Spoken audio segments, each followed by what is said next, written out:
You are listening to In Pursuit of Development with Dan Banik.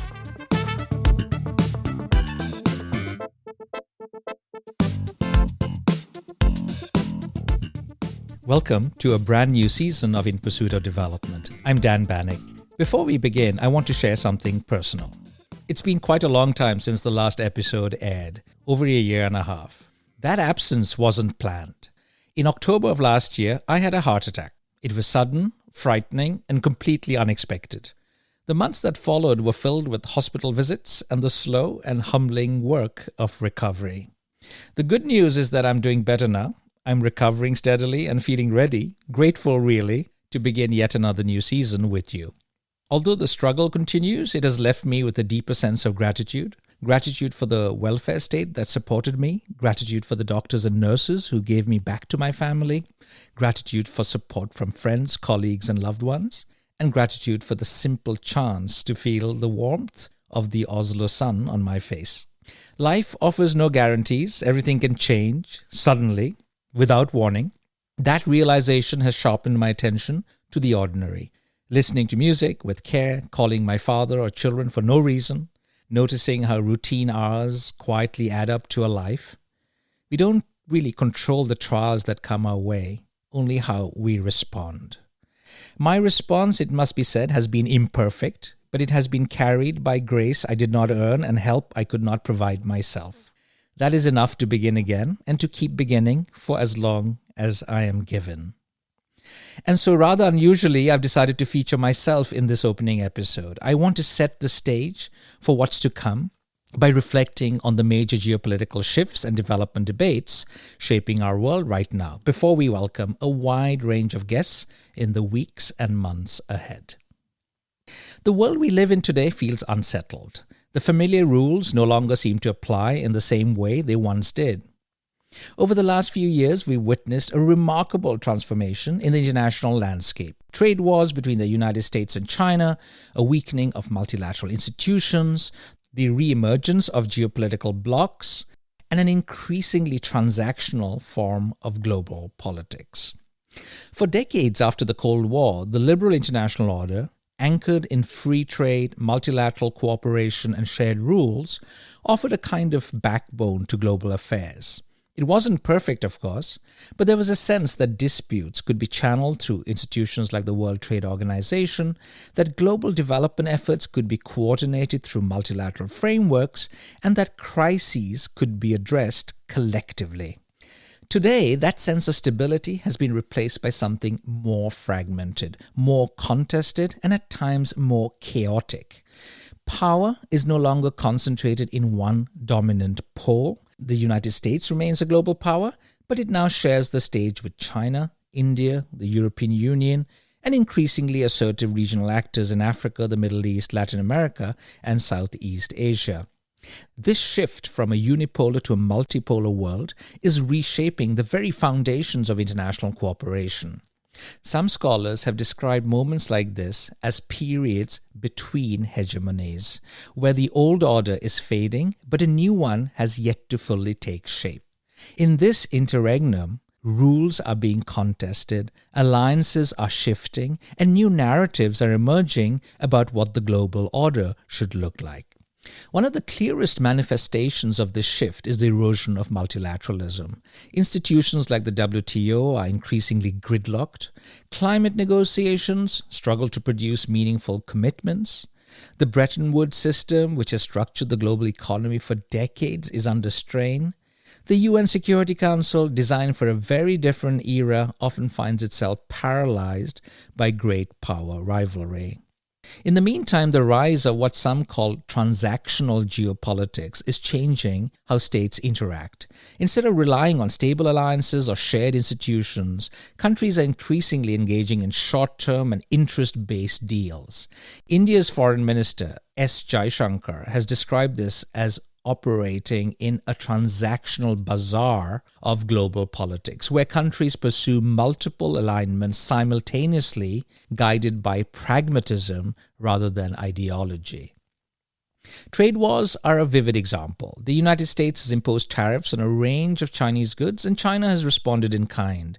More recently, Washington has also targeted Brazil and India with harsh tariffs, measures that will have huge consequences not only for their domestic industries but also for global supply chains.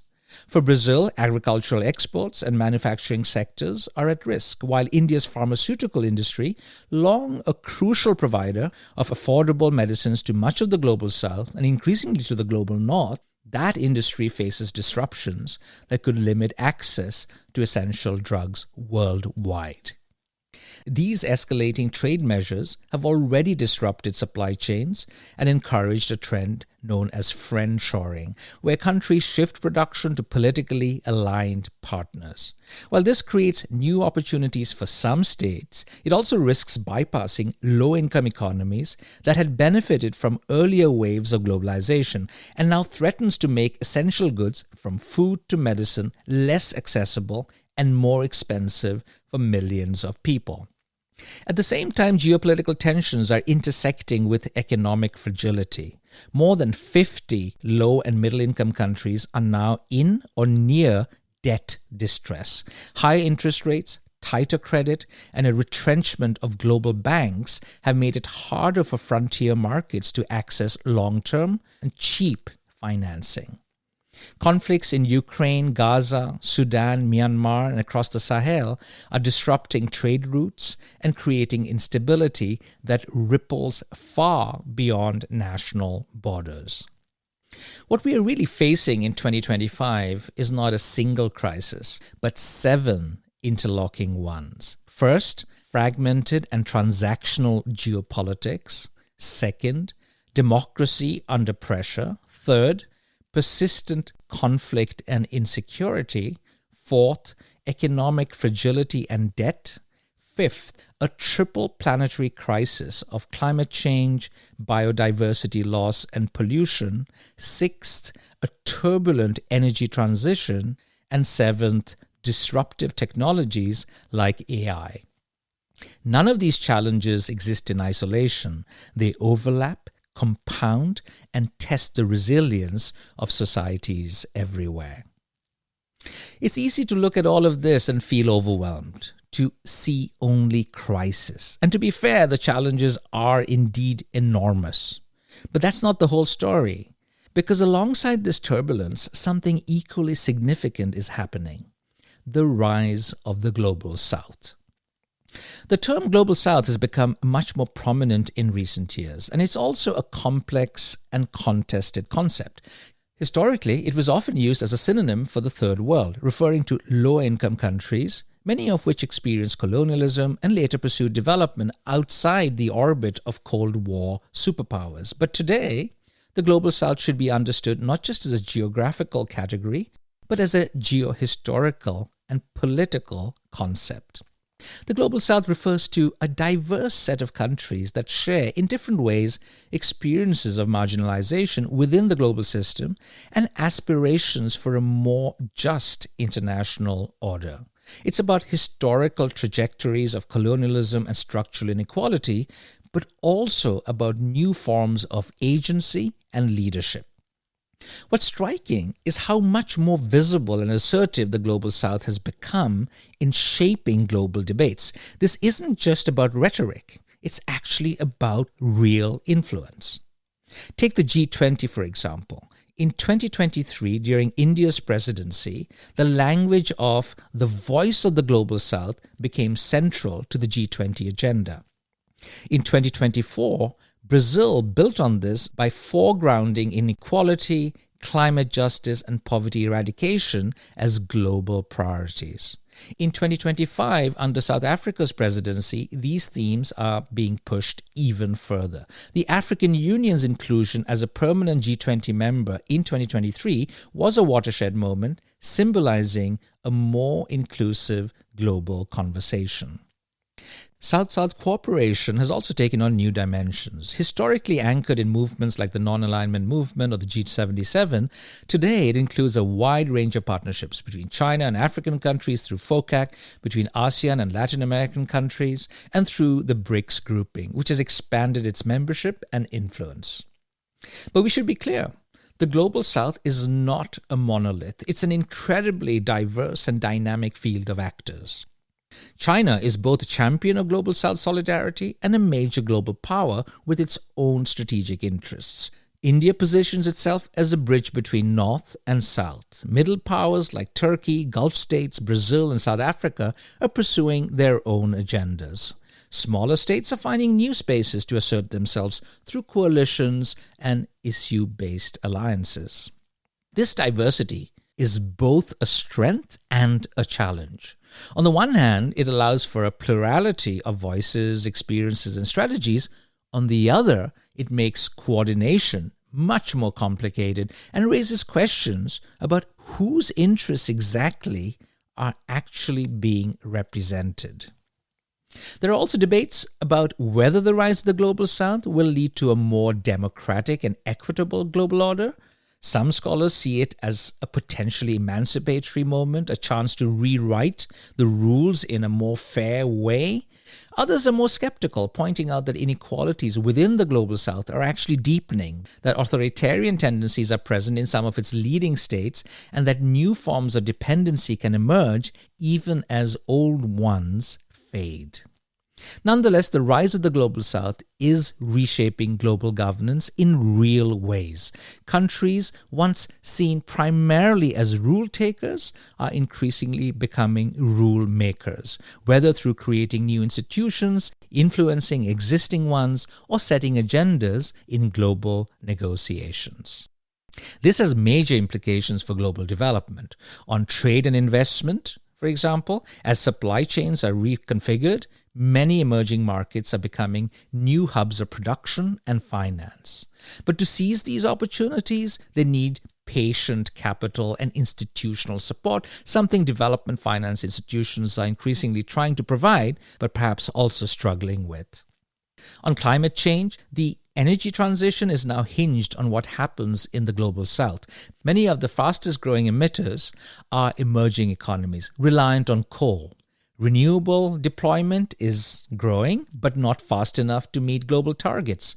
At the same time, these countries are among the most vulnerable to climate impacts, facing floods, droughts, and extreme weather events.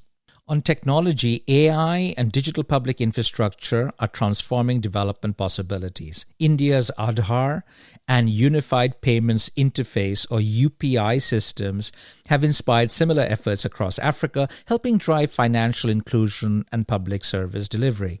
Across the African continent, fintech startups are connecting farmers and small businesses to markets and credit. AI-based tools are helping farmers anticipate weather patterns and adapt to climate shocks. But the digital divide remains a real risk, and ensuring that these technologies are inclusive is a major policy challenge. And on urbanization and demographics, Africa's population is set to double by 2050. Cities across the Global South are growing at unprecedented rates. This presents huge challenges for infrastructure, jobs, and services, but also opportunities to rethink development models for a more sustainable and inclusive future. Now, it's important to acknowledge that these transformations are happening amid profound uncertainty. The global order is not yet settled, as I mentioned earlier. We are in that interregnum, a transitional moment where the direction of change is still up for grabs.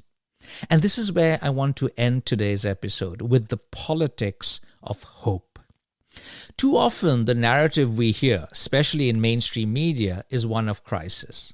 Pandemics, wars, climate disasters, democratic backsliding. And yes, these are real. But if we focus only on the bleak, we risk losing sight of the progress that has been made and the possibilities that exist. Hope is not about ignoring problems. It's about grounding optimism in evidence. Since 1990, child mortality has fallen by more than half worldwide. Over 1 billion people have been lifted out of extreme poverty. Life expectancy has risen dramatically. Vaccines, literacy, and access to clean water have expanded even in fragile contexts. Renewable energy is now one of the fastest growing sectors worldwide. Crises, paradoxically, often drive innovation. The pandemic led to unprecedented scientific collaboration. Climate challenges are spurring investments in green technologies. Social movements around the world are pushing for justice and accountability in ways that are reshaping politics. In the Global South in particular, there's an extraordinary amount of creativity and experimentation happening. New institutions are being built, old ones are being challenged, and countries are asserting agency in ways that would have been unthinkable just a generation ago. Of course, there are no guarantees. The rise of the Global South could lead to a more equitable and democratic order, but it could also reproduce hierarchies in new forms. That's why it is important to pay attention, to engage critically, and to amplify voices that push for justice, inclusion, and sustainability. As we embark on this new season, my aim is to explore these dynamics in depth. Over the coming weeks and months, you'll hear from a wide range of guests from around the world: scholars, activists, politicians, policymakers, media persons, offering diverse and interdisciplinary perspectives on the challenges and opportunities shaping global development today.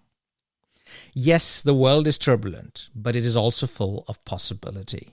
And in this moment of flux, the choices made by actors in the Global South and the ways in which the rest of the world engages with them will shape the future of global development in very decisive ways.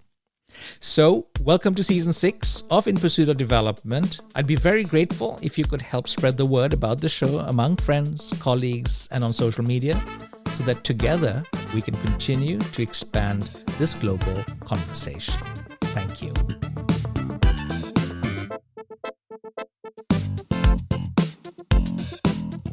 Thank you for listening to In Pursuit of Development with Professor Dan Banik from the University of Oslo. Please email your questions, comments and suggestions to inpursuitofdevelopment@gmail.com.